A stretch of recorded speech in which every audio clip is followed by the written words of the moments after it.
Eto mga ka-510 na kahit gabi na nakapag-vlog pa rin ako dahil nga dito sa napanood ko na kung saan babawasan daw yung mga duty ng security guard, yung mga 12 hours ay hindi na pwede. Pero yun po ay parang request pa lang naman, hindi pa siya approve. Pero ganun pa man, itong mga situation na ito, pag ito ay gagawin, ang daming magrereklamo talaga nito. Bagkos yun na nga, kawawa yung ating mga SG, mga ka-510 kasi nga walang boses, no? Kaya saan magrereklamo kung ang duli na nga mismo magsasabi na bawal na mag-duty ang mga 12 oras o 12 hours, kailangan 8 hours na lang. Actually, yun naman talaga ang nasa duli.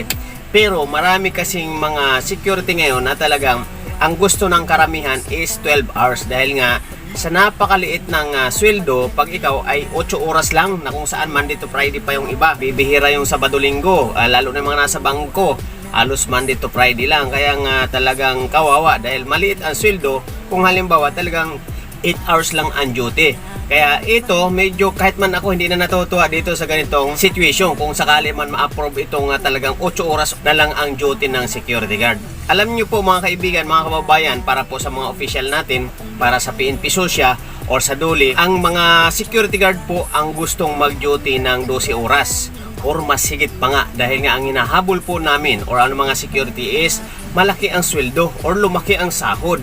Dahil nga pag 8 oras lang ang ibibigay ninyo, talagang wala talaga. Dahil kung ang minimum natin is magkano lang, tapos ang security guard is hanggang sa minimum lang, walang OT, walang overtime, paano na yan? Hindi na makabuhay ng pamilya yan. Kasi nga mangyari, Monday to Friday pa yung mga nasa bangko, magkano na lang ang susweldohin nun? Samantalang ang mamahal ng mga bilihin, tapos minimum lang ng 8 oras.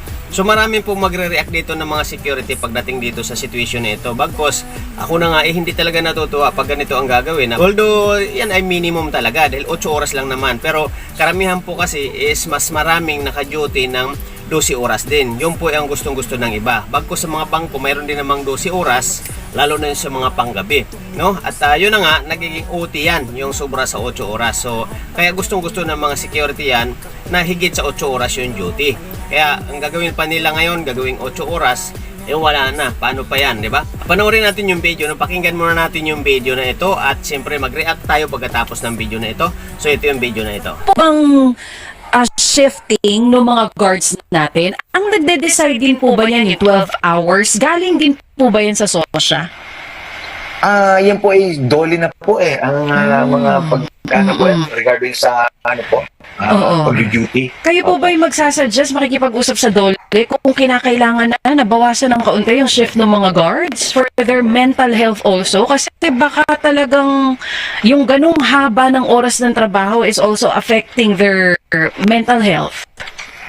Tama po, Ma'am Chacha. Kami po dahil sa mga obserbasyon po ng mga aksidente, kami po ay makikipag-ugnayan po agad-agaran sa ating pong DOLE regarding po sa concern na yan, sa pagpapatupad ng haba na oras na pag-duty po ng ating mga security guard. Colonel, last na lang po, ito po bang shifting ng mga guards natin, ang nagde-decide din po ba yan yung 12 hours? Galing din po ba yan sa SOSYA? Yan po ay doli na po ang mga regarding sa pag-duty. Kayo po ba yung magsasuggest, makikipag-usap sa DOLE kung kinakailangan na nabawasan ng kaunti yung shift ng mga guards for their mental health also? Kasi baka talagang yung ganung haba ng oras ng trabaho is also affecting their mental health. Tama po, Ma'am Chacha. Kami po ay dahil sa mga obserbasyon po ng mga aksidente, kami po ay makikipag-ugnayan po agad-agaran sa ating pong DOLE regarding po sa concern na yan, sa pagpapatupad ng haba na oras na pag-duty po ng ating mga security guard. Colonel, last na lang po, ito po ba... Mga ka-510, ayan na, narinig natin yung kumbaga nasa balita at kung saan kausap din yung sa ating PNP Susya. At yun na nga, tungkol yan sa mga naka-duty ng 12 hours at mahirap yan pag pagbabawalan na ang mga security na dumuti ng 12 hours ay malaki po ang mawawala, no? At maraming magrereklamo at talaga namang hindi kakayanin yung 8 oras lang na kinikita sa buong isang buwan or sa buong isang kinsinas. Kaya nga dito sa situation, sa actual scenario, maraming nagjo-duty po ng 12 oras at yan po ay pinag-aagawan ng mga security guard. At yan po talaga ang gusto-gusto ng mga security guard, yung 12 oras tapos aalisan pa nila. Hindi na maging maganda yan. Kaya yun ang problema nga talaga pag walang busis ang security. Basta-basta na lang sila gagawa ng kung anong gusto nilang gawin.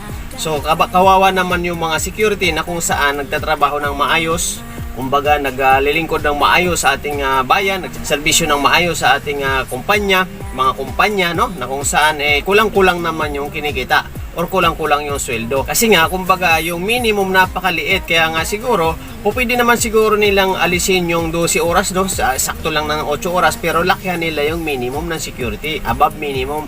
Kasi hindi basta-basta ang trabaho ng security, lalo na yung mga nasa bangko. Siguro ganun ang pag-a-adjust, no? Lakyan yung 8 oras, at bawal na mag-duty ng 12 oras. Pero kung ganun ang gagawin nila, same ang minimum wage na kung saan 695, tapos gagawin lang ng 8 oras, tapos Monday to Friday ka pa, ay sino pa bang mag-security dyan? Pero dahil nga ang mga security, karamihan naman dyan, hindi nga nakatapos, talagang iba dyan kakagat. Pero yun nga, pahirapan na ng hanap buhay kasi nga napakaliit na ng sweldo na susweldohan pagdating ng isang kinsinas. Kasi ang sweldo ng security is tuwing kinsinas. Na iba pa dyan, walang bayad yung Sabado-Linggo, walang bayad yung mga holiday, na-declare ng holiday, lalong gutom, no? At yung iba, no work, no pay. So mga ganun. Iba pa nga dyan, may mga kulurum na agency, di ba? So kawawa yung mga security. Kaya nga dapat tayo mga security magkaisa din tayo para may boses tayo, para maiparating natin sa kanila yung ating mga hinaing, mga problema, hindi lang sa doli kasi masyadong kontrolado tayo sa mga sistema ng ating ginagawa sa ating trabaho, kaya hindi tayo makakapalag, no? Lalo na katulad niyan, yung 12 oras aalisin halimbawa lang kung ma-approve nga yan or mapa-approve yan. Kasi may mga 12 oras talaga tayo, mga overtime. Kung alisin yan, kawawa na tayong lahat dahil 8-8 lang talaga, Monday to Friday pa. Kaya swerte na yung Monday to Sunday. Based sa duli natin, sa 6 days lang ang duty. So hanggang Sabado lang, wala pang linggo. Basta ang duty natin is 6 days, yun yung policy or yun yung protocol na galing sa duli. So, di ba napakaliit? Kaya nga kayo mga ka-5-9, ano masasabi nyo dito? Pero ganun pa man, yung video natin na ito ay pwede kayong manalo. I-share nyo lamang ang video na ito sa inyong Facebook o kaya sa inyong YouTube account para po makuha ko yung inyong mga pangalan at maisama natin sa ating parapol dito sa darating na February, no? Mga first week ng February ito natin iparapol. Wala muna tayong date kasi nga titingnan pa natin kung anong date natin pwedeng iparapol ito. Although Sabado ito or Linggo, mayroong mananalo dito ng 10 tig-100 at 2 tig-500 at 1,000. So yun po yung mga mananalo dito. Yung 1,000 yun yung pinaka grand prize natin. Kaya mga kasama, mga ka-5-9, mga kaibigan, i-share lamang ang mechanics ng video na ito.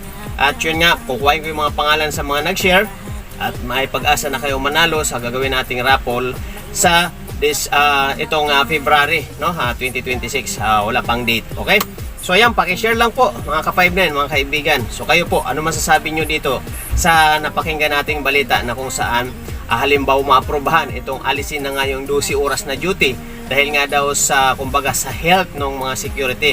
Ang totoo, hindi nila alam, kayang-kaya natin mag-duty kahit 24 oras.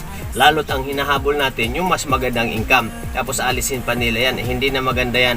So, ganun pa man, although nasa duli na tayo na dapat talaga 8 oras lang ang duty natin. 8 oras lang din, 6 days a week. Mayroon na yan, mayroon na policy sa duli yan. Bagkos, mayroon nga tayong mga establishment, mayroon tayong mga agency na may mga duty na 12 hours. Marami yan. Tapos pagbabawalan nila yung 12 hours na yan, dyan na nga lang tayo bumabawi, no? Kasi nga yung ating mga sweldo is napakaliit, tapos alisin pa nila yan.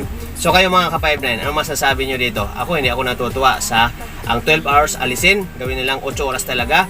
Although nasa policy na ng duli yan, hindi naman na bago yan, luma na yan. Pero kung paghihigpitan na talagang bawal na mag-duty ng 12 oras, maobligan sumunod kasi yung mga kumpanya. So kawawa na yung mga security, hindi na mabubuhay. So baka dyan magkakaroon pa lalo ng hindi maganda na pangyayari kasi nga sa lit ng sweldo ang mangyayari, mga security makakapag-isip rin na hindi maganda. So iniwasan ko nun nila yung po pwede mangyari sa mga security dahil nga nag-duty ng 12 oras, iba naman yung mangyayari nun kung ang tao nagtatrabaho pero kulang naman ang kinikita, no? iba rin yung magiging resulta nun. Okay, so ayan po mga ka-5-9, paki-like and share lang ng video natin at syempre huwag kalimutan mag-subscribe. Dito lang yan sa ating channel, no? Kuya Isko Official at Wapong Biyahero TV at yung ating Facebook na 21 followers na. Yan, thank you very much po sa mga nag-follow at mga nag-share, subscribe. Maraming salamat po sa inyo at tuloy-tuloy po suportahan yung ating channel at sa susunod magkakaroon po tayo ng parapol nga sa darating na February. Okay, mabuhay po ang lahat at mabuhay po ang Pilipinas. Biyahero TV.